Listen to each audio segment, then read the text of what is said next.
Ouais. Monsieur John, je t'ai pas vu ce matin. matin. Bonjour. Vous approchez? Bonjour. Vous approchez? Donc je vous présente Monsieur Mehdi Bala, donc qui est un athlète à la retraite, Heureux de la... donc, qui a fait 15 ans de course à pied, donc qui était son activité principale, son métier, et en particulier des épreuves de piste. Donc lui était le recordman de France du 800 mètres, du 1500 mètres, du 2000 mètres, Du 1000 mètres, du et mile. du 1000 mètres et du mile. Ouais. Tiens, justement, le mile, ça correspond à quoi? Combien? Ah non, le 1000 c'est 1000 mètres. Le mile, c'est combien de mètres? Distance anglaise. C'est une distance anglaise. Ça fait 1609 mètres un mile. Et ça se colle sur les nœuds aussi. Voilà, Super long. pour mesurer la vitesse du bateau. Mehdi va vous gérer le petit échauffement avec vous, va vous expliquer, vous expliquer un petit peu stratégiquement comment on s'échauffe, comment on fait bien les choses. Donc ce qu'on va faire, c'est tout simplement un truc classique. On va partir sur On fait le grand 2-3 tour. grands tours là. Ouais. 2-3 grands tours. Puis après on se mettra tous en ligne pour faire quelques exercices et puis après on enchaînera tout simplement avec... Voilà les gars, exactement. Que vous avez déjà forcément fait. Ouais, vous allez courir. Ah ouais, on est là pour ça. On est là pour ça. Allez, je suis en train de courir.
J'ai commencé, moi j'avais 15 ans, j'ai commencé à courir à 15 ans.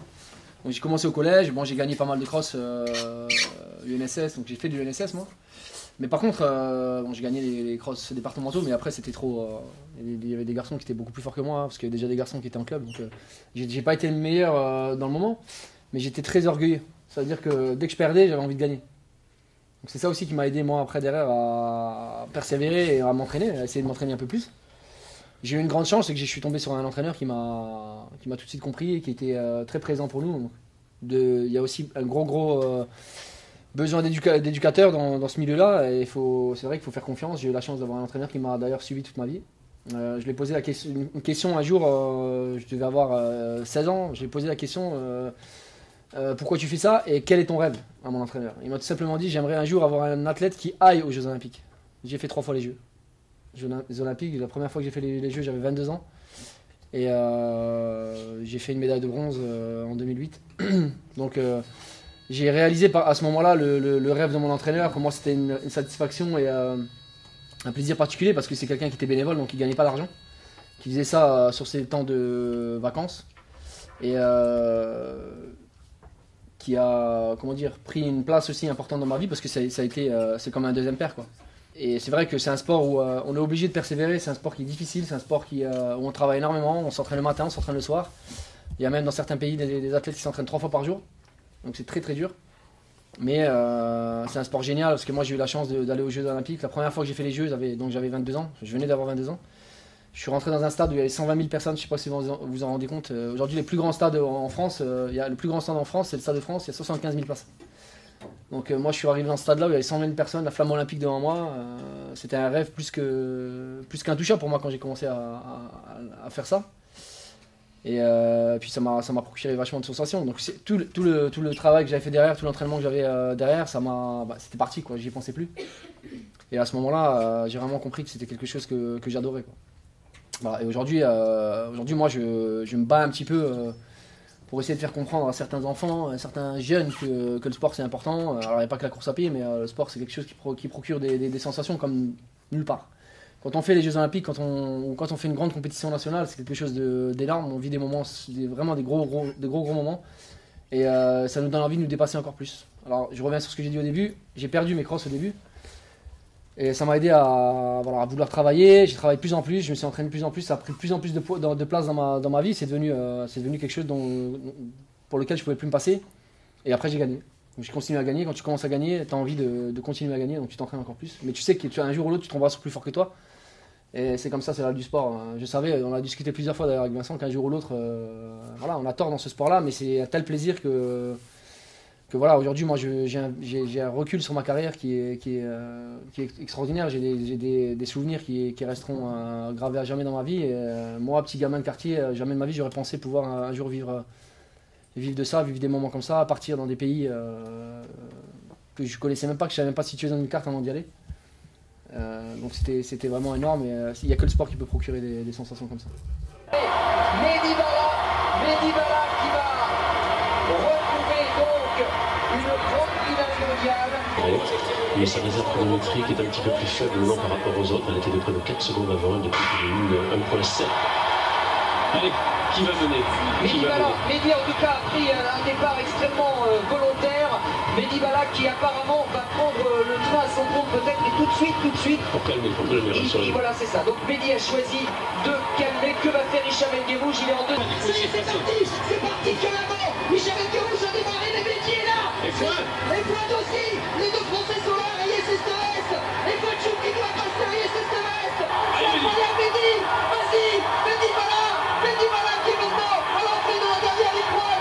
Il faut le dernier coup droit à Mehdi. Il faut oser. Mehdi Bala pour aller à Hicham est trop fort. Mais superbe Mehdi Fouad, la médaille de bronze. Hicham El Guerrouj. Mehdi Bala, quelle course. Et les trois étoiles suffisent à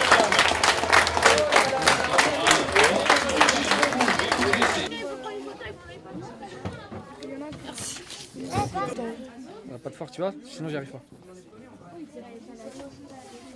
Yes.